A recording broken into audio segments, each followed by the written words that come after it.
mobali mbinga na mwina ngolo aboya hydroquinone soki ezotambola basheri bazokwea mayanga na retrouve douce tendresse affection epa na yo nasalelo nini mpo ndimake na kupendaka sana shitakwacha pelende wenjoro Radio Collective ya Fiston, tous s'abonner massivement, c'est validé.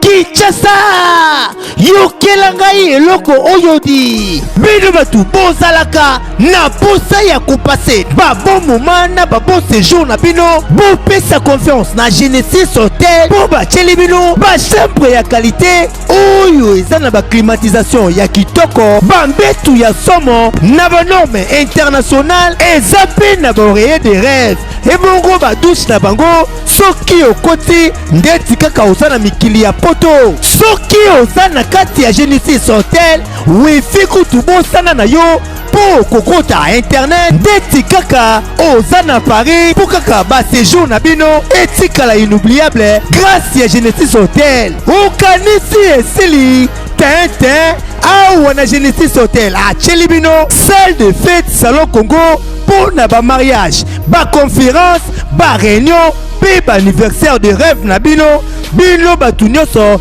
bolingaka kosala ba mariage ya kitoko po na etikala souvenir ya vie na bino mobimba bopesa confiance na salle de fête salon Congo po bokozala na bino de cité awa na salle de fête salon Congo ata boza na nombre ya combien bokozala na bino mobimba po musique eza au rendez-vous climatiseur elenda kaka ndenge bozomona batu nyonso bapesa confiance na salle de fête salon Congo batikala jamais kozala desidi tala awa na salle de fête salon Congo baza na bango na problème ya courant te po baza na mobanke na groupe électrogène oyo esalaka 24 heures sur 24 heures musique toujours au rendez-vous baza na espace moko ya balcon ya munene po na bino batu bolingaka kozwa mopepe kitoko po esala eloko di ah oui masolo ya bakuzu botikela bango kuna kasi masolo ya salle de fête pe hotel ya qualité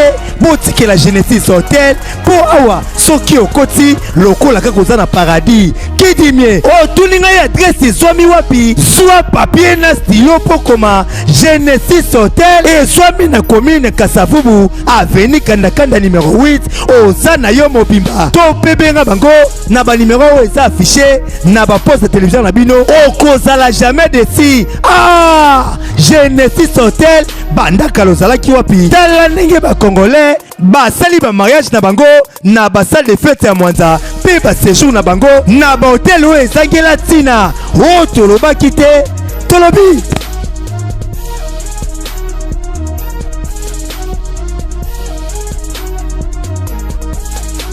Mbote na bino bandeko balandi ya radio lokoe télévision bisika nyostu bozwami merci na confiance pe fidélité bo pesa kana programme oyo radio lokole masolo et pas wapi tokuta na kapo na kopeta masolo ya makambo zali koleka bongo na communauté na biso africaine en général mingi ya biso batu ya mangala kombo na ngai Fiston Pelende tata ya Sedek tokuta lelo po na kopeta masolo ko continuer 6e témoignage ya moto na Nzambe prophète apôtre ye mingi bien déjà bo bale ko lukaye papa Fiston comment est-ce que prophète Chico apôtre Chico aso le katemi kolo non azalaki na moi ba prière sikabo ya zongi pour à continuer témoignage na ye alors témoignage lelo ndeko Chico apôtre Chico prophète Chico akota de sabiso ndenge basini oyo ela saka muto na malédiction yaya makambo ebelo sala kana vie oyeba kate ko za déjà na malédiction oyeba yango te kasi lelo nde awa okoyeba ke Sini boye et là singa la salina malédiction tel que vous le remarquez là les autres sont à deux caméras alors ne tenez pas rigueur surtout vous total comme panzi dans les bodo qui sont manager ba caméra nous surtout pour en sorte que bande ko Facebook na bande ko YouTube ba mona kabiso ki toko voilà bobo ça na te bande à chaque fois sponsor officiel la chaîne oyo zali bongo Michael Josh kota na site ya Michael Josh ya pona eloko moko robe mariage ba perpète sapatu bato nyonso tout okosala oponi bakosala livraison à domicile et puis soki Kinshasa kobosana te kolala na pas ba partenaire na biso Genesis Hotel na avenue Kandakanda numéro 8 na quartier Lodja na commune ya Kasavubu bana matonge wala ezali hotel na bino est-ce que bokomi voilà bande kanti poison ezali ndeko abela AVC atana ba palpitation problème ya mutema kobosana te pilipili yowa ya mama mado na mutu asangi bo pikili ki bo kundu banzoto osala kana salon osala ka misale ebele ya yeba kitanga wishi wana ekosunga yo otolobaki te tolobi voilà. Tokoyamba pona bino mosali na nzambe oyo pona récapitulation boyebi yango akendaki na vie ya mai pona koluka succès pona koluka ba yeba ye akendaki tina mai abala yukutu princesse tokozongela wana te mais boyebi déjà prophète Chico apôtre Chico tokoyamba ye na nkombo na Yesu mosali na nzambe mbote na yo. Oui. Mbote boni kuna. Nzambe azwa lokumu toyambio na kombo na Yesu na émission oyo lelo numéro 5. Merci kolo apambola biso. Voilà. Na lombango tokokende pena sikoyo mosali na Nzambe yebisa biso lelo 5e numéro okolobela biso nini. Lelo nazolobela comment identifier la malédiction de la famille. OK. Oui, comment identifier la malédiction de la famille. C'est très important parce que tant que tu as qui dans le monde tant que tu as qui dans le magicien, tu vas qui peut comprendre que là-bas tu as mauvais sort. Mauvais sort, c'est rien que la malédiction. Tu vas comprendre que là-bas tu as mauvais sort. Alors tant que tu comprends que là il y a un mauvais sort, tu comprends. Il y a tout le qu'il a un mauvais sort, il y a nini. Parce que il y a des gens et bah te belé lelo abandi déjà ko vivre ma bé abandi déjà ko vivre ma kambuya ma bé dans nzoto na ye mais alingi ko yeba source na yango te alingi pété ko yeba ebandi wapi eza sous forme ya bato bakenda mingi ko luka prophétie azaka na besoin ya prophétie ba mosoba sakolela ye maladi yo isali bo robika mais ayebite source ya maladi wana te ba problème oyo azo vivre dango e uti wapi mais na limite to sambe ya papa belende parce que émission alelo mutu nyonso ko landa biso to azolanda biso déjà na lingi batu ba partager émission oyo parce que je priais Dieu me dit que na émission oyo ezana 450 personnes. Oyo bakozwa lubiko pe délivrance totale. Amen. Et makamuna bango eko changer d'office et babosani yango. J'ai vu 450 personnes, namoni 300 femmes, et 150 mibali. Amen. Et nakosenga déjà na mutu nyonso azolanda émission oyo. Oyo ezaki na famille na bango ba vivre ba réalité moko compliqué. Azapela ba camarades na lingi ba partager linga émission oyo ata epa ya 500 300 400 personnes ekozala lipamboli mais yango na lingi to sambela na o émission lelo nzambe vraiment talisa kinango na butu que il y aura des gens au bakozala guérir mais j'ai vu 450 personnes na lingi to sambela to bondeli mosali Père puissant Dieu créateur maître univers Dieu créateur univers Jésus-Christ. Nazo sambela pona émission oyo. Émission oyo papa. Ils en a 450 personnes oyo au confirma ki biso. Na ko sambela ke ba kozwa délivrance totale na émission oyo. Père créateur, mutu nyonso so na émission oyo. Alanda yango te comme d'habitude. Mais alanda yango pona intérêt ya vie na ye. Et le biko eko tapé délivrance. Na sambeli au nom de Jésus-Christ. De Tolobi. Amen. Amen. Ok, directement, on a ligné dans le verset biblique. Papelé de l'eau, on a allô? Mais pas le cola. Ok, on a ligné dans le verset biblique. Marc chapitre 9, verset 19. Nathalie. Race incrédule, ça c'est Jésus qui dit ça. Race incrédule, leur dit Jésus, jusqu'à quand serai-je avec vous? jusqu'à quand vous supporterez? J'ai amené le mois et lui amené.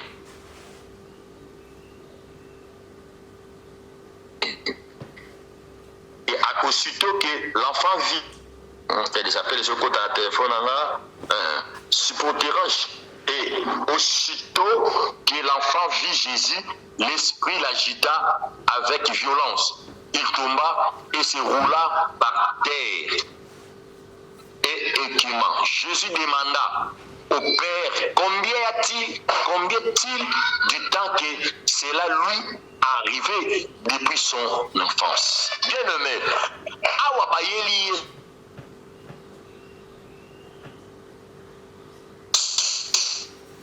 masi ya papa Pelende maladie ya ndeke otobengaka épilepsie boko supporter parce que téléphone nga bapele kota gebele na lokata yango bayeli yesu mwana moko azobela maladie ya épilepsie maladie ya ndeke tango bayeli ye mwana ngo bandi ko s'agiter maladie ya ndeke ndenge ezalaka aza kosagite aza kosagite bilobi yesu azotuna question epai ya papa ya mwana azotuna boye papa Pelende azotuna lobi combien de temps maladie oyo ekomeli ye combien de temps bazongisi depuis bomwana na ye combien de temps maladie oyo ekomeli ye bazongisi depuis bomwana na ye eliko lakisani yesu alingi ayeba kanini maladie wana esali balobi ezali banda bomwana bato ebele lelo déjà dia makambo azovivre lelo papa Pelende makambo azovivre lelo azalaki déjà localisé banda na bomwana na ye. Il y avait déjà une malédiction oyo elansamaki depuis bomwana na ye. Malédiction ezali toute mauvaise parole oyo ezalaki prononcée to oyo eza déclaré toute mauvaise parole oyo eza prononcée to oyo eza déclaré epai ya mutu moko mpona mabe moko ekomela ye. Okomona ki mwana oyo mabe ekomeli ye maladi ekomeli ye banda bomwana bato ebele bazolanda biso na émission lelo makambo azovivre lelo peut-être ya okanisaki azalaki na libala bamoni libala ekufi ye azomonaki libala ekufi na kimokolo non depuis na bomwana na yo monde à ténèbres papa Pelende epreparaka déjà ke mwana mwasi oyo akobala mais akokoma ntango akobala na 35 ans après tant libala ndeko koma na 40 ans tokobuma libala wana banani baprépara kango ezali bacetre ya famille na bino côté paternel to pe maternel bakotika yo okoma na âge moko osali likambo ya munene et puis babendi yo na se yango yesu alingaki ayeba origine depuis quand ebandaki bato ebele bavi na bango lelo zokoma déjà na échec papa Pelende ce n'est pas dit que le nde ebandi non mais c'est depuis qu'à la parce que je dans aussi rappelé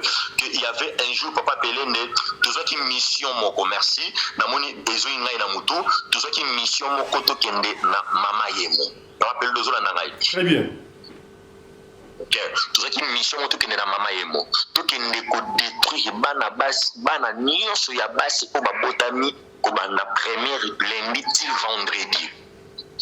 Tokomi kuna qu'est-ce que tokene ko sala donc tokomi kuna tokomi mabiloko ba bébé ba salelaka lokola ba pampex tokomi mabiloko ba bébé ba salelaka lokola ba poudre tokomi mabiloko ba bébé ba salelaka na bataona ezaki lokola ba oyo ba cache-couche tokomi mayango toye lokola bato ba ekosunga bato ba beli bato ba boti na hôpital tant tokokoma tant tokubanda kopesa yango ba hôpital bakobakena bato badomba ye puis bato bakosepela oya kozwa poudre oya zwi cache couche oya zwi couche oya zwi miliki oya zwi boye maintenant tant déjà topesi biloko wana dès que latisi mwana na yo directement mwana wana mutu na mutu yaki déjà na programme soki ta musu toyebi ke bato nyonso bakobana basi nyonso bakolatisa bango ba cache couche bakokoma na ba problème ya ba règle douloureuse.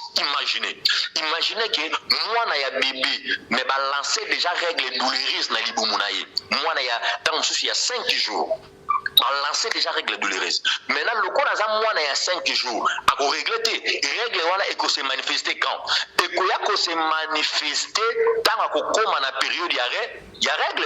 Est-ce que maman wana akoyeba ke ndenge mwana nanga bandi règle boy to ndenge ye moko mutu aza akomi na problème ya règle douloureuse. Est-ce que akoyeba ke ndenge na bandi règle douloureuse boy ezali cache couche to poudre obaka kotikela maman nanga na hôpital na âge ya bébé. Tu vois, donc monde de ténèbres, ils ont la réserve et malédiction. Ils ont la réserve et ça y est, mais pour manifestation na yango et se présenter après 5 ans, 15 ans.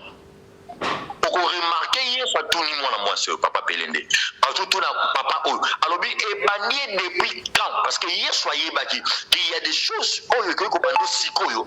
Il y a des choses au peu que moi papa lobby wutabo mwana ce qui aucun dans Matthieu chapitre 2 dans ba kilona ko meka lokola côté ce qui toke papa Pelende dans Matthieu chapitre 2 avant na kota na basine ba malédiction okomona nini Yesu Masi abotami bébé Jésus mais Hérode amoni étoile atindi batu bakende bamaji bakende ko boma Jésus bazo ke koboma Jésus à 30 ans bazo ke koboma Jésus à bébé bazo ke koboma Jésus à bébé pourquoi pour Hérode yeba ki prophétie que ezana roi moko balobaki ki akobota mayem ta ko diriger alors ndenge abota ndi photo sila na esikoyo bademo bandoki bayebi étoile ya mutu tant tozalaki tobandaki kokende na koloba na bokupito tokoma na bopito zotala oyo akozala roi oyo plutôt akozala président de la république oyo akozala ministre oyo akobala moto ya mbongo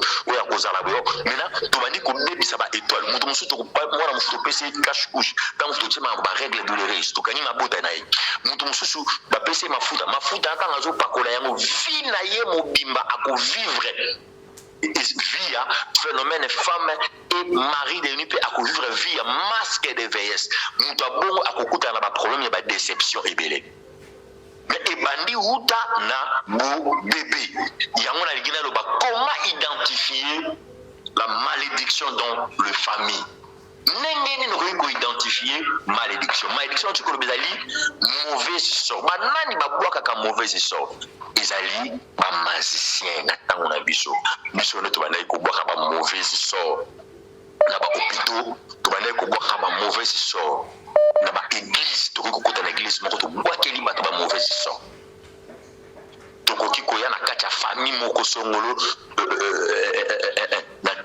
na travailler mutu moko ayi aligné mona mwasi moko na kati ya famille wana esali kitanga badokabela bana basi wana mbongo mauvais sort etikali wana ya libela et lelo bato bele bazo vivre yango mutu nyonso azolandanga luka oyeba est-ce que problème na yo ebandi banda anenini lelo obandi ozomona ozaki na libala eza esusu te est-ce que libala wana na monde spirituel baboma yango depuis anenini ozobota te obandai kobota me kobota kati okomi kolukobota esusu me kobota ezwa lisusu te eloko nini esali ekata kobota na monde spirituel bayebaki deja okobota bana misato me na 4e bakokata makambo kobota c'est ça comment monde spirituel ezalaka yo ozobela ta mosusu maladi moko ya sida ozobeta mosusu maladi moko ya tuberculose na monde ya ténèbre papa Pelende bayebaki yango eza makambo eza sikoyo te makambo nyonso moto akoma komona azovivre yango sikoyo mpona ye amoni esalami sikoyo mais eza esalami sikoyo te il y avait un esprit oyo ebandaki koaccompagner mutu wana ti à atteindre malédiction wana à atteindre conséquence wana voilà papa Pelende alingi na entamer directement na basina ya oyo tobandaki kokende kobwakela bato lokola ba mauvais sort. Allez-y. nayebi soki nakoki koentame allez-y oui. nakoki koévoluer. Oui, allez-y. Merci.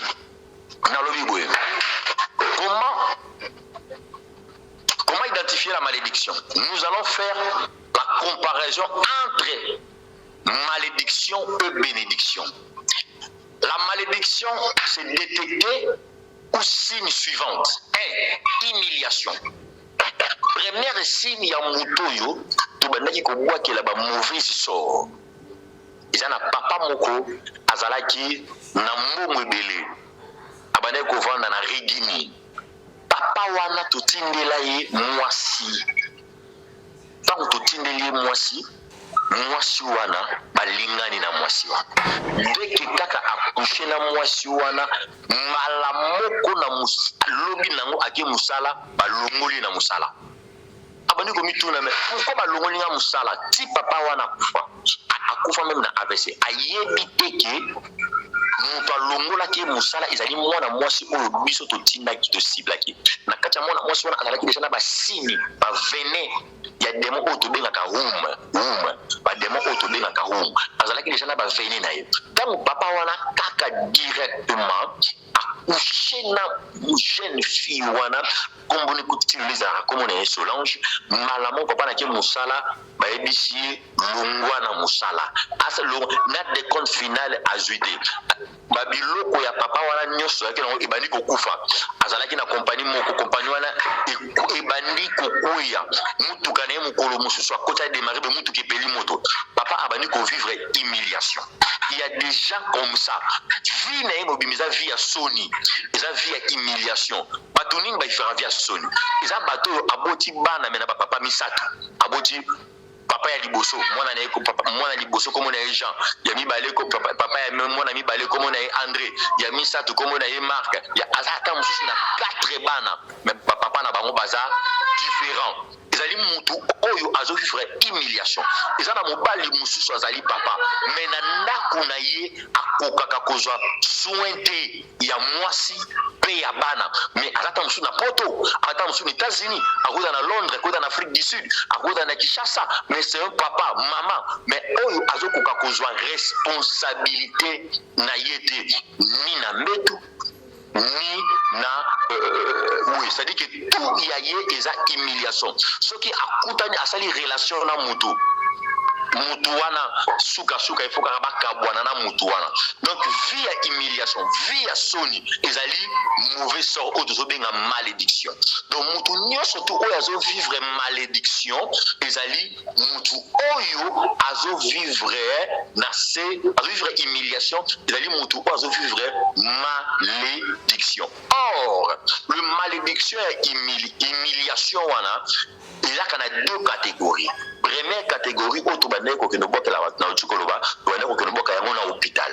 Maintenant la deuxième position ya mutu azo vivre humiliation, cela veut dire soni moko mutu wana il a rappelé la relation makambo itali relation sexuelle bien on a vu ça bato keba na mwasi okuta ene kaka lelo okuta ene ko sene kaka 5 jours directement au bimina ye bi petio surtout ba jeune garçon petio ne na kuta ene bona ko rumise te funa bete dada malamoko oui ko beta ye dada mais est-ce que oyebi mission na ye pe jeune fille mobala kuta ene une semaine kaka 2 semaines malamoko okei na ye tango okei na ye oui c'est bon est-ce que oyebi pourquoi alingi yo pourquoi ala a besoin amona nzoto na yo atika nini na kata nzoto na yo.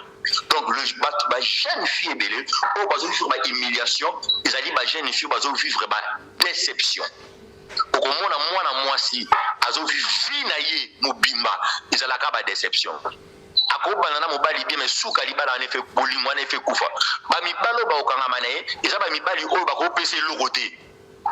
Tu vois, nous allons repasser le côté. Nous allons la possibilité, exemple, abimisa $1000, $500, $100, assombrer le coup, apé ça y est. Nous allons ya olinga mobala bongote. Te mobali wana aokanga manaete. Mais mobali oya koya pa pese ba miette. Babiloko moko eza bongo pe suka nango atiki ya potisie suka nango ayokisie pasi. Mobali pe ndolenge moko okomona ba mibala bongo. Je te moi si à bongonde au moment azo kangama ye. Cela veut dire mutu bongo il faut comprendre que humiliation ils allaient dit il y a malédiction. Maintenant malédiction on dit que ils allaient parole où ils a prononcé. Ils allaient prononcer pas ya nani. Ils allaient prononcer na généalogie ya famille wana. Peut-être tant maman na yo abotaki yo. Ils allaient ki na maloba moko oyo alaki saka yo. okomona mutu lokola Jaibet.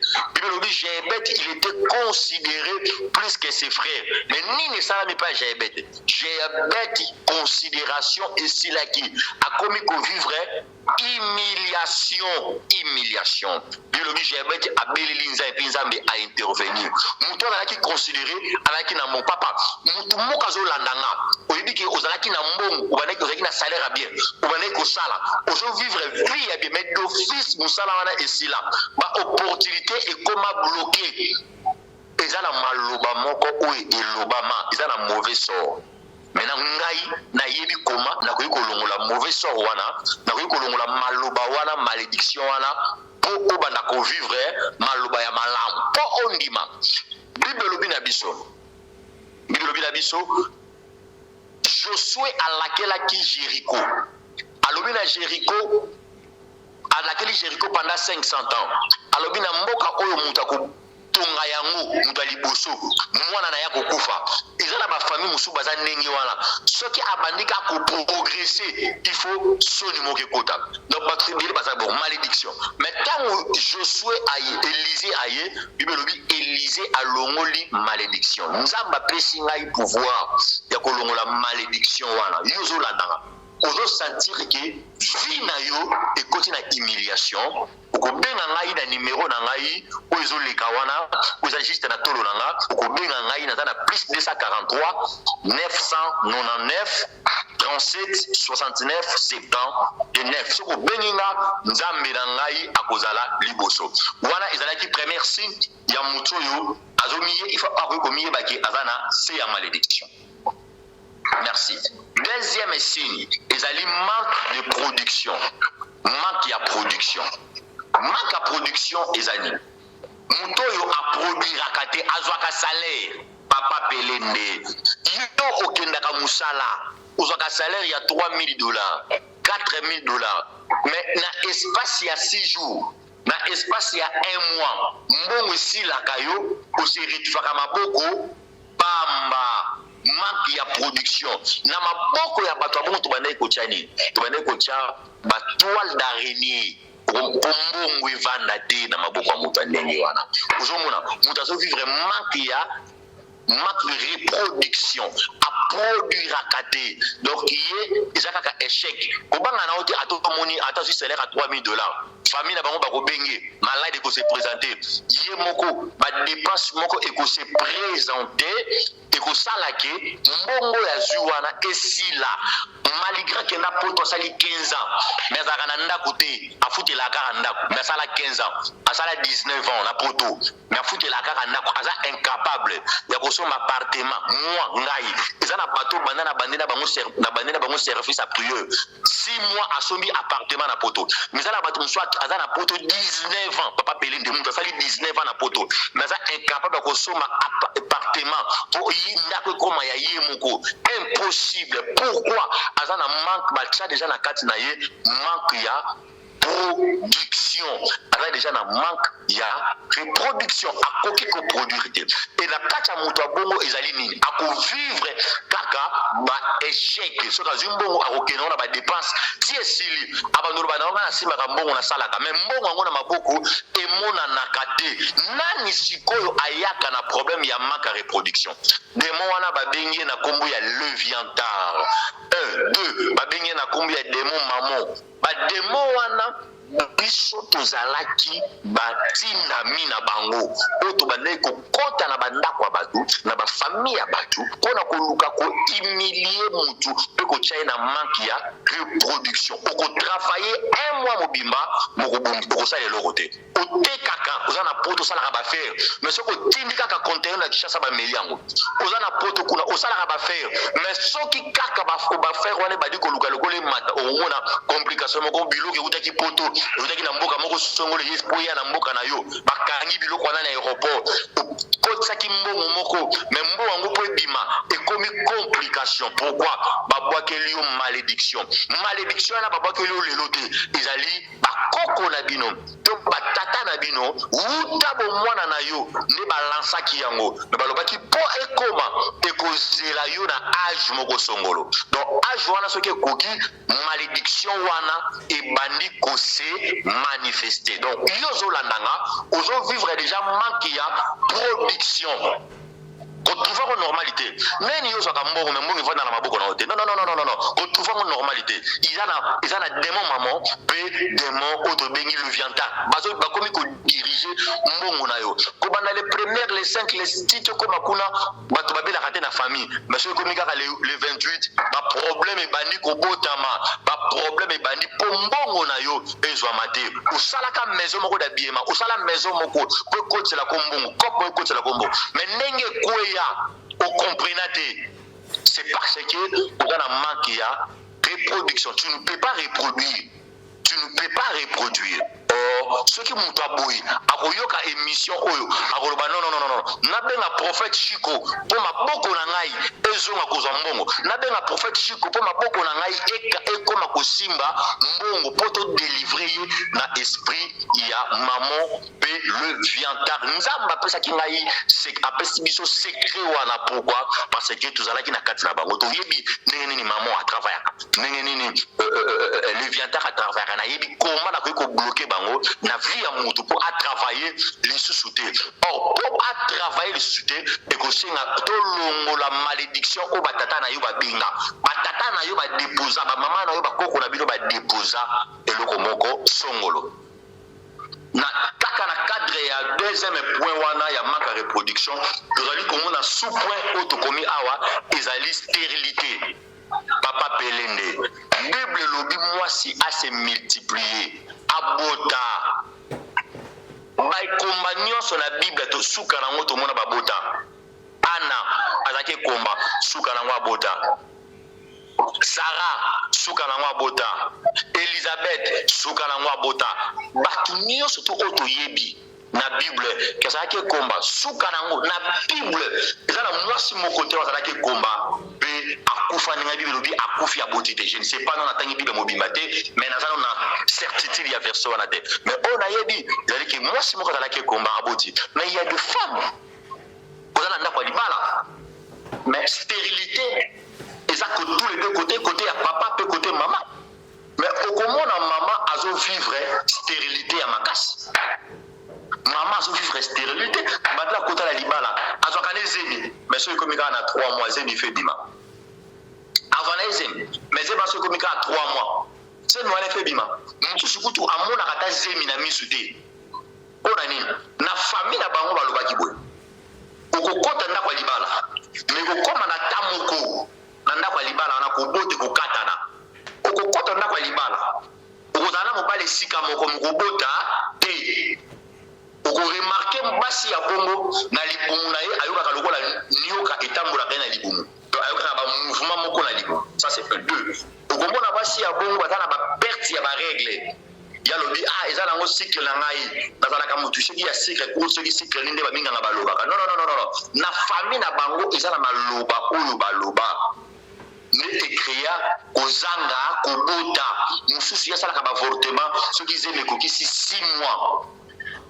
Nenge moko pe kotia mobali okomona mobali moi ça va bien mais mobali bazuye batie maladie autobengi hémorroïde et éjaculation précoce ezali pour ememelaye manque ya reproduction pour abotate mon papa o azana ndako libala o azokoka ko sepelisa moi cité na mbetu azali papa o azali na problème yo mobali mais okoka ko sepelisa moi sina yote soki kaka on chakile kaka une fois on va dire kaka soki kumoko esili pona yo esili wana esili komi ya mibale eya ya misato ya il faut bitumba mama koki ko simba yo ndenge nyonso mais rien eloko mo ko sala ma ezate ye ezape ba papa ya bongo okomona za na faiblesse sexuelle za na éjaculation précoce. Pourquoi? Parce que na famille na bango eza na maloba oyo baloba badeposa likolo na ye soki na famille na bango te alalaka na mwasi moko mwasi wana lakela ye mabe to mwasi wana azwa mai na ye ya mibali akenda na yango na bonganga e etikala éjaculation précoce pe etikala etikali otobengi faiblesse sexuelle po yango nde azobenga phénomène femme et mari de nuit na mama oyo azovivre stérilité na kati na eza na serpent oyo batia me batia yango na bomwana na ye balobi ke na serpent oyo tokotika ye abota kaka bana 4 ndenge totie serpent oyo na libumu aobota kaka bana 4 me ntango akoma luka 5e aobota lisusu te serpent oyo totie na libumu aobota kaka mwana moko ntango akoma koluka 2e aobota lisusu te serpent oyo akotika abota bana mibale ntango koluka 3e aobota lisusu te abota te pourquoi parce que baloba maloba likolo na yango mama azolanda ngai aza na problème ya stérilité papa ozolanda nga oza na problème ya éjaculation précoce koloba te ke nalembi kobenga baprophète atobengi bango non je suis l'homme de faveur avant nazala na nzambe nazalaki na kati ya makambo je sais comment makambo esalamaka et je sais comment nzambe na ngai akoki kodélivrer yo pour la stérilité otozobenga manque ya reproduction tope éjaculation précoce tope faiblesse sexuelle tope tobengi oyo ezokomema mutu mpo akoka ko reproduire te merci. Troisième point oyo ezolakisaki mutu aza na se ya malédiction tobengi yango malade de tout genre betela deja nzambe maboko esika ozolanda biso beta deja maboko parce que nzambe alingi abikisa yo il y a des gens oyo bazobela maladi ya tout genre oyo tobengi maladi ya tout genre maladi ya tout genre elingi kobani soki lelo abeli maladi ya sucre lobi akozala na diabète ntango diabète ezosila akobela stoma soki stoma esili akobela tension ntango tension ezosila bakokanga ye na cirrhose de foie soki cirrhose de foie esili bref bato bazobelaka bamaladi compliqué okomona lelo nalambuki fièvre ebeti ngai nake bakayi ngo ndire naza na tiber lelo nalambuki ondire diarrhée lelo nalambuki ondire naoki makolo na ngai pasi lelo ye chaque jour ntango alalaka alambukaka ezalaka na eloko moko oyo elakisaka kabeli to mpe maladi moko evanda deja na nzoto na ye na hôpital bakomprenaka te aza na sida te mais aza na tuberculose aza na cirrhose de foie aza na prostate aza na bamaladi ebele na minganga baoyeba esu te o juste tokotraite maladi nini e mutu mosusu ye aza na bamaladi ya makasi wana te mais chaque jour soki alambuki lelo nayoki mokongo pasi makasi na comprendre te nini nalalaki lobi ntango kolambuka nayoki misisa makolo pasi maboko lokola vertige donc ye oyo tobengi bamaladi ya tout genre complication ya maladi moto abongo il faut ayebaki aza na se ya malédiction oyo tozobenga yango mauvaise sort akobenga biso et nous allons prier tokosambela akozwa de papa pelende na laki yo ke nzambe ayebisi nga ke bato nyonso bazolanda émission oyo bakobenga nzambe atalisi nga 450 personnes maintenant nalingi bato bakobenga tosambela mpona bango moto wana azala parmi ba 450 personnes wana et tu verras bakutu bakobenga yo bakoyebi so ke ya solo tosambelaki na prophète Chiko délivrance nazwi yango c'est ça. Quatrième signe ya moto azovivre pauvreté plutôt azovivre malédiction. Quatrième signe ezali pauvreté et échec répété. Nasangisi mibale pauvreté et échec répété. Pauvreté et échec répété, c'est-à-dire ezali bato mosusu aza na États-Unis kombo kaka États-Unis mais na ndako avandaka akomi eza na nyongo ya 6 mois balingi babengane na ndako avandaka na Canada papa pende kobanga te kombo kaka ya Canada avandaka na France na Afrique du Sud avandaka na Kinshasa avandaka partout kobanga te papa pelende soka bandi kobetolo niveau pauvreté aza nango pour vivre azozela assistance sociale. Pour vivre, il faut qu'il négocie dans mon tour. Attends, la Kinshasa, mais pas l'IA. Il faut qu'il négocie dans Mantolo. Autre jeune garçon, Mantolo. Tu vois? Donc, ça la pauvreté et échec répété. Batouana, parce que vivre vie à pauvreté. Moutouana les amis, Batouana bazali, à koutanaka na opportunité te na vie nae. Azoka chance qui n'a pas poto, mais zo mukanda total yo. Nzoka pose vie na poto. Il faut ça na mukanda. Pose vie na États-Unis, na Canada. Il faut ça au permis de service. Mais permis wana de service ozana ngote okoma ko sala la combo ya mutu soko ozui salaire bokaboli salaire wana tu vois ozomona niveau pauvreté zo memayo elingi te yo za salaire yo moko elingi te au travailler yo moko au réussir ezo memayo na ba échec mutu abongo bazala nini oko remarquer nyonso sala ka échouer kaka il faut la kotsa nikanda na compagnie wana. Soit à côté, c'est pas côté 4, il va aux 3, il va aux échec répété. Tu as mon a simité, na mon a kende sukuna. Il y a idée là, bah et ma camarade simbati munene. Nous avons uta na bomwana na bango, bah toi bon, ils ont bateau, tu vas n'a visiter na bopito. Uta na bomwana na bango. Na bomwana na ye, bah l'obaka déjà yé tu kotika kene poto, tu kotika yé na États-Unis, tu kotika na Brazzaville, tu kotika yé na Afrique du Sud. À ko voyager na yé, mais à vivre le coup la montosa na Kinshasa, mazalaka na Canada. Tu vois, au moment où on a poto ne bande connaît la Kinshasa batine la gembon. Au kata sonité. Soni penza soni koyokate. Alors on nous kanza mais on ça la fière. Mutabo on a ça la fière. Quand on a zolo ba ah yoka mutanga zola ndanga zolo ba aventurier prophète. Mais vie na ye au rotala ngobo ye moko na katine azo sentir que makamazo besoin solo. Mais le bien aventurier prophète. Pourquoi? Pour esprit wana les autres qui ça y est à réjouir. La carte de la pauvreté, à vivre un projet jamais réalisé. Bato basala kaba projet papa pelende.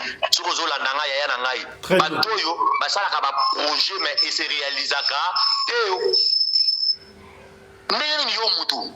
Na no sala projet et se réaliser la facilité. Soki na zimbongo, il faut la soma lupango na Kinshasa. Na banda kotonga. Mbongo ngo bando suka na projet.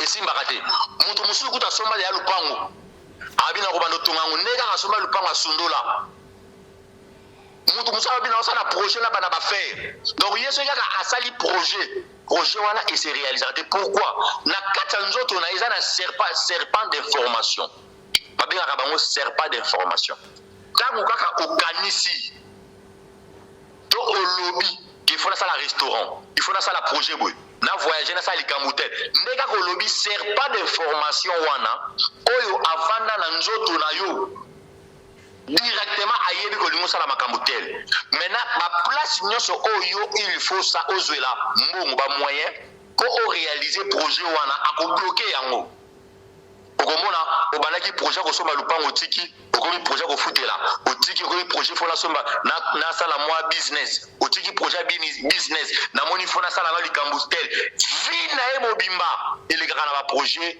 a réalisaka et pourquoi azana serpent d'information. Voilà papa Pelende 5e papa Pelende to suka na 5e prophète to suka na 5e awa parce que le temps nous est reparti là. Nasukawa. To suka na 5e. Aïe, papa Pelende. Papa Pelende, tikela na suka ta na 6e, pardon. Allez-y. Merci. 5e, Ezali, être toujours derrière. Ou être toujours mutasuka. Donc, hier, bato batalaka batasuka. Hier, ce bato ko sa dossier na compagnie. Akendaka kokuta ici bazwa ki bato. Être toujours derrière. Ceux qui enseignent mutu moko aide, mutu na lobaka soko yebisa ki ngai avant na ngaki na space wango. Être toujours derrière. Bato basalaka makambu kaka na suka. Et être toujours la quai. Donc, mutu ya lo, ye mutu suka. Être toujours en bas, mutu kaka ya suka. Na lingi na tanga vexé moko et puis to clôturer papa Pelende. Allez-y. D'éternel. Na baki lelo na kozala na yo lokola monté. Deutéronome chapitre 28. Deutéronome chapitre 28. Natangi premier verset. Si tu es obéi à la voix de l'Éternel, ton Dieu, observa en mettant en pratique tous ces commandements que je t'ai prescrits aujourd'hui, l'Éternel ton Dieu te donnera la supériorité sur toute la nation. Ok. Soki otosi Nzambe akopesa yo supériorité sur toute la nation. Ndenge nazoteya awa, mutu akoyoka makambo na lobia. Atie na misala abenginga tosambeli. Parmi 450 personnes Nzambe azopambola, akokotisa ye na supériorité ya nation oyo azali. Azofana na États-Unis, Nzambe akopesa procession ya États-Unis. Azofana na Canada, Nzambe akopesa procession ya Canada. Azofana na France, na mboka nyonso na Kinshasa awa. Nzambe akosala tano zoba procession ni kolobani. Makambo nyonso kosala mboka wana eko échouer et plutôt eko réussir. Mais il faut obéir. Voici toute la bénédiction qui se répandra sur toi et qui seront ton partage. Souci Nzambe ezali lipamboli ya mboko yozo vana na Afrique du Sud papa pelende. Eza la partage na yo. Mais na kati ya mokila molili ba komplika yango. Souci Nzambe ezali mutu azovana na États-Unis, na Afrique du Sud, na Londres, Paris, partout, bénédiction ya mboka wana. Ezala na se ya contrôle, cela veut dire à bénéficier de la bénédiction mboka wana. Mais alors quoi bénéficier de bénéfice de bénédiction mboka te pourquoi? Pour bénéficier la monde nous allons mukandate. Pour bénéficier la monde ni blocage. Maintenant, et loko oyo et ça la ka muto ko bénéficier te. Vous allez vivre un phénomène femme et mari de nuit. Tant déjà vous vivre un phénomène femme et mari de nuit, vous bénéficier de la mboka oyo vivre. Vous bénéficier et sengote. Vous bénéficier de bolamu. Yamboka wana to ya vie na yo. Pourquoi? Parce que vie na yo tant ko ya kotanga na mukane Juge chapitre 6 Bible lobi ke bana Israël basala que ce peut sinza mete nzamba livrer bango. Donc on vivre parce que on a livré la malédiction. Au komika ko travailler pour lia pour lata mais pour na kosomba lupango pour na ba faire ezali suté. Pourquoi? Parce que esprit a phénomène femme et mari de nuit et vendre dans nzoto na ngina suki saboye koloba ke mutoyo azo vivre déjà problème ya stérilité, azo vivre ba éjaculation précoce. Oza déjà na kati ya phénomène femme et mari de nuit. Mutoyo azo vivre via kotala ba porno. Ami sepelisaka ye moko ataka ba pornographique na téléphone na ye. Mutoyo ami sepelisaka ye moko bala mibali. Okomona ye moko atako mi sepelisa. Bana basi pe ye moko atako mi sepelisa. Olala kana butu, olotaka ndoto, ozo sangisa ndoto na mobali. Olala kana butu, olotaka ndoto ke ozo sangisa ndoto na mwasi. Okomona pe oloti te mais na butu na tongo tongo kola moko omona ndoto no epoli. Sous-vêtement ya mwasi epoli komi mai mwasi ya bongo azana sa malédiction mobali ya bongo azana se ya ba complication ozona ndangana lobaki eloko moka makasi yao mutu azobela ba maladie complication yo mama ozo vivre déjà déception na ndako libala papa harmonie na ndako libala ezalaka te. C'est parce que mobali na yo il y a quelque chose que ezana nto mobali na yo benga na numéro na ngezali plus 243 999 37 69 79 numéro na ngwana na tolo nanga ubengi ngai to sambeli na libérer makambo nyonso ona tangi awa soki otangi makambo na lobi awa okomona makambo na lobi pinzambe akosela na lobaki sur humiliation na lobi sur manque de production na lobi sur stérilité na lobi sur maladie à tout genre bato abela compliqué na lobi pauvreté bobola pena échec na yango na lobi bato bataka na ba projet ekokisa makate pe na lobi bato bazala kaka ba travailler kaka na suka pe na lobi bato malgré voyager mais azwa procession ya mboka wana te cela veut dire à travailler kaka na échec mukande ezate musala ya malonga te. Voilà papa Peleni. Merci beaucoup, prophète Chico. Kasi mituna ezali ebele mais donc l'essentiel na ko pesa moi histoire muke kaka oyo le temps prophète o limbo yango o pesa bandeko oyo eyano ndeko moko atala kiyo na témoignage le kaki alobaki tunela ngai prophète Chico boy ndeko wana ali quelque part en Europe ayaki maladie mobala tikaki na Kinshasa kasi azaki accompagné na bana na ye mwana moko kutatanga kelasi awa musala azwaka te mwana na ye mususu grave. Qu'est-ce qui s'est passé?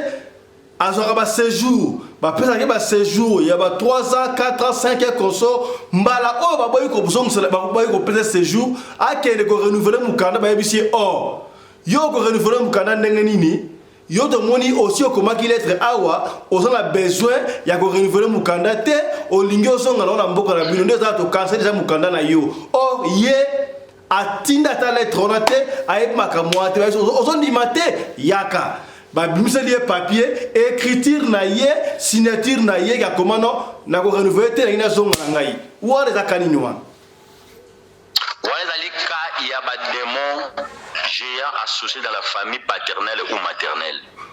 Ezali bazo réclamer kasi na ipsaka mukolo mususu ke tukende ko bimisa mbongo na banque. Mais maman wana yebu akuti signature na ye. Ye mutu asignaki mbongo, c'est le même cas. Donc bazo travailler ba bengi ba démon géant ou bazo travailler na partenariat ya famille paternelle et famille maternelle. Ezali batu l'esprit où ils ont réclamé en Afrique. Moutouane fa benga biso donc aza réclamé na kana ezali malédiction plus réclamation il est réclamé mais par ba démon géant mais baza na partenariat na famille ya tata pe famille ya maman o bazo boya ye azu amata donc cela veut dire aza na premier point moutouana azo vivre vie ya humiliation donc ce qui nanu azongi Afrique te abengi ngai le plus vite que possible na kosala ke mukana wana place eza kona sikene ba komaki elimwe et puis aki ko bandela ko sena ba kopesa ye amen ndeko mususu alobi boye ye banda akenda poto azwaka na ye mbongo asalaka na ye misala mais molimo na ye ezalaka na esengo te azalaka na esengo te wana nini ok donc ye azana même problème azana problème il y a humiliation mais quand ils a mélangé na phénomène il y a sur la moisi a mélangé na phénomène il y a femme tu veux mobile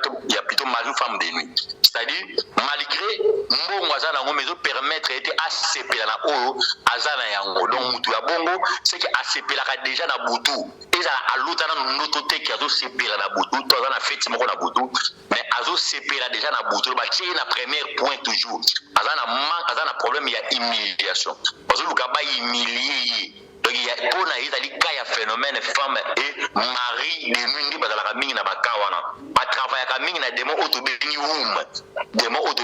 démon ya soni démon ya mawa dans ceux qui azola na biso il peut m'appeler na numéro nanga et je vais prier tout le monde démon na umwa.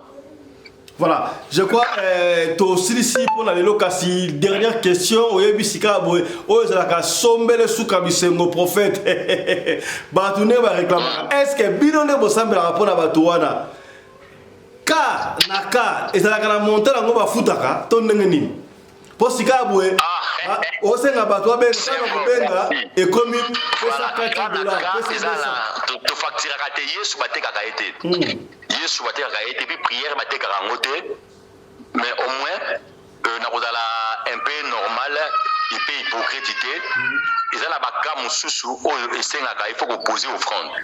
OK. Exemple, na sambela kina mama moko soki uzaki video na la kiso tapi moko na zana ngo awa na église mama na sambeli pona ete badoko sa to sai na 3 jours ya prière mais donc comme na 4e jour na oki na 4 na ngai molimo yebisinga lobana ya soma tapi acha na église c'est maman nzamba yebisinga osoma tapi ocha na église ibina soma na tapi na église na biso na bité okoipo kosoma kuna mais nga na église na nga awa na tapité abi combien na ebisi c'est $250 il m'a envoyé mbongo tapi na sombi yango na fani kuli kono na sala émission na sombi tapi tango na sombi tapi alaki na problème ba révoquer ki na musala révoquer ki na musala ndo aki musala boy ondela ebisi ke yo boy osala ezali sous tu passes pour des comptes final na tango na sombi tapi wana na sombi tapi na 10h na samel po na 11h45 babengi mais comment ils ont Moussa de le 5e jour Mundele abaki olongwe Mundele a tourné le 5e jour et Moussa dit pourquoi c'est parce qu'il a posé offrande au Nzambe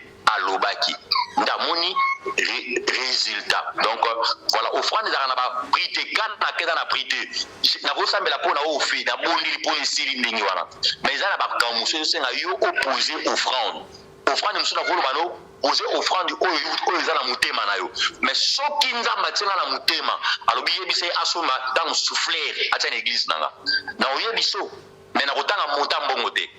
Mais prophète sikoyo na kaya bandeko oyo aza na problème ye aza na musala te aza na difficulté abengi yo eta mosala na nzambe osambela mpona ye wana boboyaka mpona nini? Ngana na boya te soki mutu moko ayebi ke abenganga na sambela mpona azangi musala akomela ngai nabengana na boya te rencontre bakaya bon kuna linga yango mingi mpo ngane na sambeli mpo ntango kozwa musala mpona bana kozwa badimi na ngai yo sengaka mbongo afa osambela mpona bato so bapesi yo mbongo alokaki telefone ya mbasu te ezaka na mama moko soki mama lola wana koza na ide na ye na boye koyamba ye parce que abandaki arépondaki nga babengaki nga 2 jours nazalaki na retraite nayambaki te mbala moko akomi message ya molai ya mabe yango nakata koya solola na ye mais le reste naza na problème ya motu te ndeko moko aza na témoignage ya malamu mpo na yo mais alobaki na tuna yo soki okoyeba ye lisusu est ce que oyebi ndeko Rite Ambamba na États-Unis? Ok, ça c'est ma fille vraiment. Rite Ambamba. Nzamba Pambola Rite Ambamba, moi c'est ya papa Francis, on a ba partenaire na numéro 1 et bana na nga penza. Na chéri na zape na tapi moko ya yawa atikaka awa. Yebisa ye tapi na yezo ganga mais akanginga na Facebook, azo komelanga te na WhatsApp ndenge moko. Azolanda yo. Ambamba papa na yo ozo kipe ngai te. Ozo kipe prophète Chikote. Ya yebinga fana za la prophète, yebinga na ki berger. Alors je dis la benga berger Chiko. Oh OK. Voilà. Merci, je crois le message.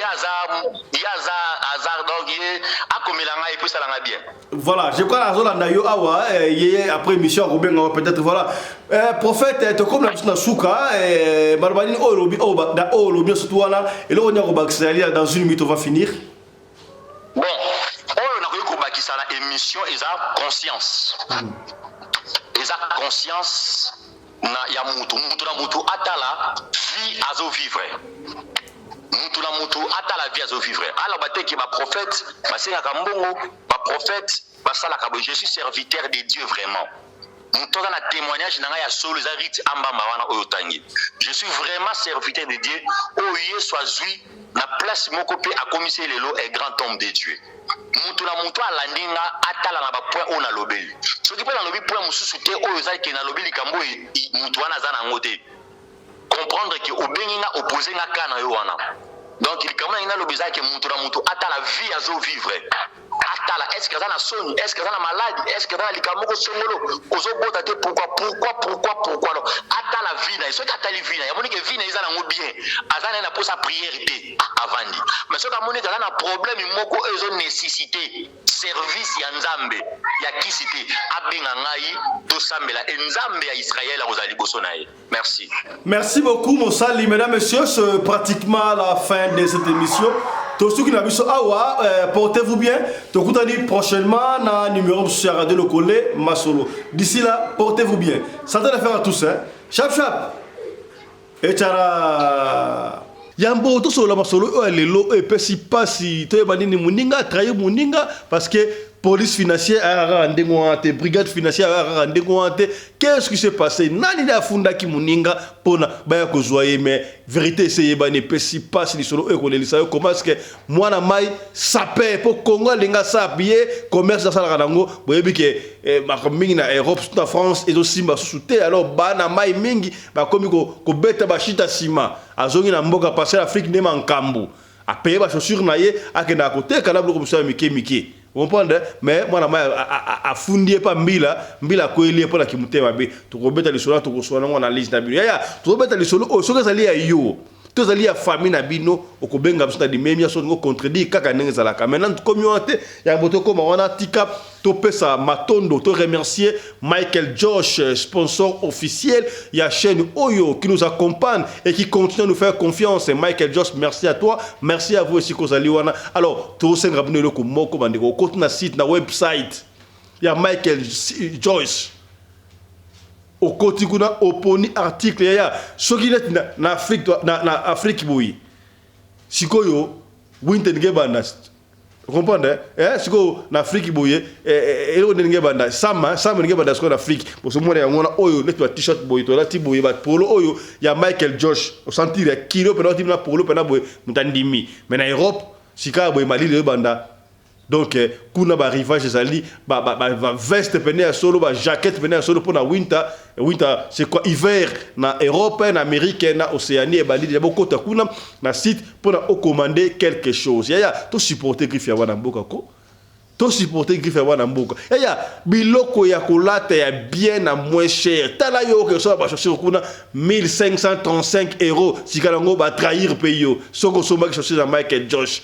primo ko abordable mama na griffe ya mwana mboka ya na lingi Europe nyonso tout to yeba Michael Josh existaka ya bengako côté na site commander quelque chose pour Michael Josh so revenu côté na site yo benga le Michael Josh to sana ngwa so sana ngote benga to kopesa yo o sola na Michael Josh ye moko so za laki yo mutentel to mona na télévision Michel leki ngala sola na Mechentel na Mechentel couturier tel papa eza griffe papa ya to soutenir bana mboka est-ce que vous commis c'est que bien pilipili wana après résurrection wana ba ange wana nde mutu ba yaki kopimbelanga encore na ndaku tango na sina lali pongi balakisi nga formule la pilipili mutu nyonso ameka kosala pilipili wana esimba te pilipili wana epolaka te d'ailleurs naza na mulangi moko ya pilipili nasalaka na 2021 jusqu'à présent pima wana ezali ekomi pilipili yango awa donc pilipili yango awa ozoliana yango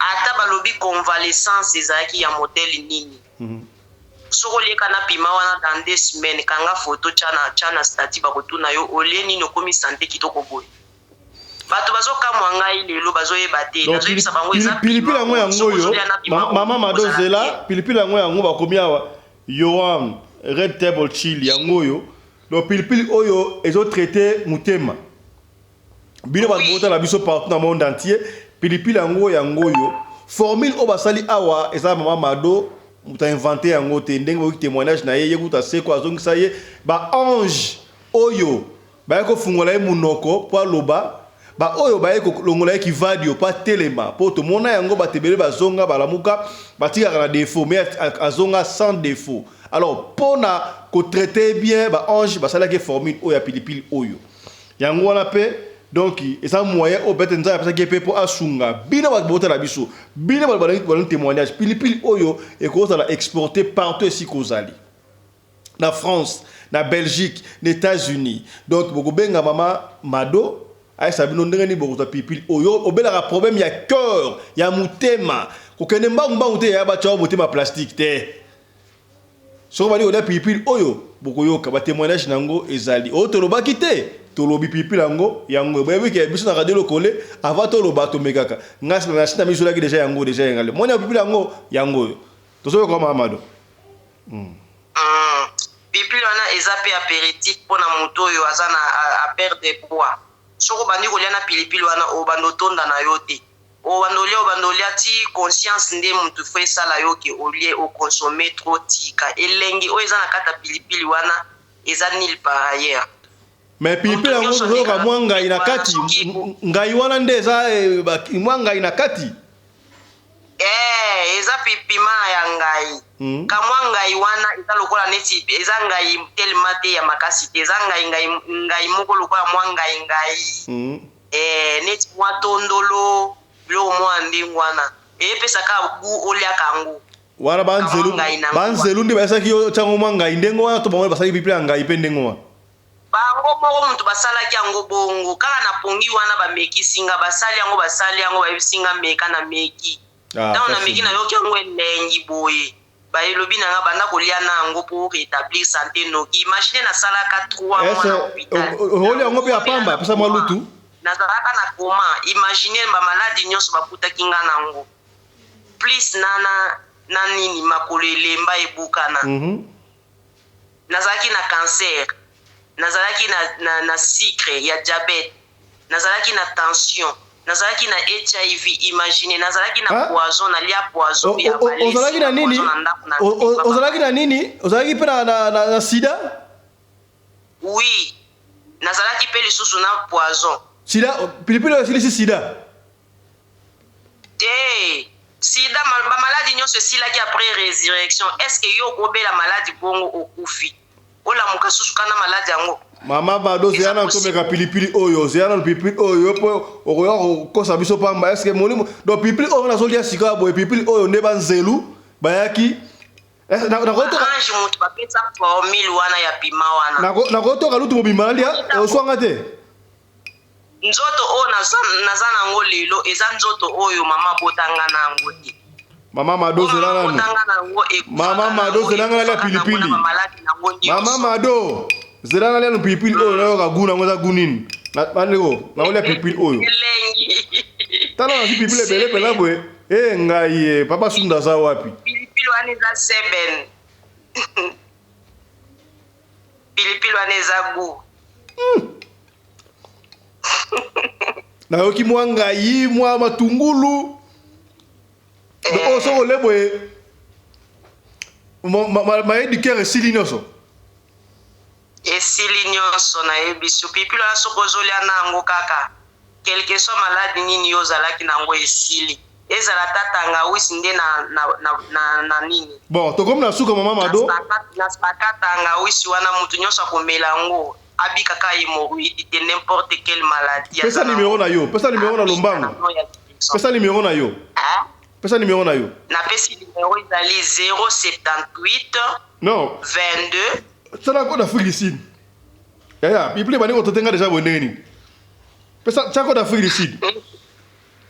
Ya, na le lutu mbala pilipili. Numéro ezali +27 78 22 67 081.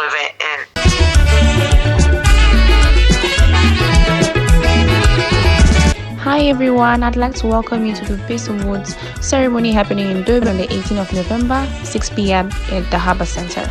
Be there or be told. I would like to welcome everyone from Cape Town, Joburg, everywhere around South Africa. You are all welcome. We'll be returning awards and certificates to the best people that have been doing their great jobs in 2023. There will be a lot of surprises. The best award 2023 avec Apporte Kitenge. Voilà, merci la régie pour la publicité. Durban, n'oubliez pas, Durban sera en ébullition monde entier. Il y a le 18 novembre, samedi, le 18 novembre, en Afrique du Sud, précisément à Durban, Namboka ya Chaka Zulu. Donc, Mabele et Kotika, la Poutoulou et Komata, Bakopé Sabongo, ba trophée, ba wad, dans la catégorie Nyo surtout. Ba businessman, pour la fin de l'année, Nana travaillé Kitoko, ba businessman, ba émission télévisée, ba animateur, ba journaliste, ba joueur, ba chroniqueur, ba mécène, ba catégorie Nyo surtout. Alors, on t'a organisé un coup de chapeau à toi. Glody Kitenge, on t'encourage, courage à toi.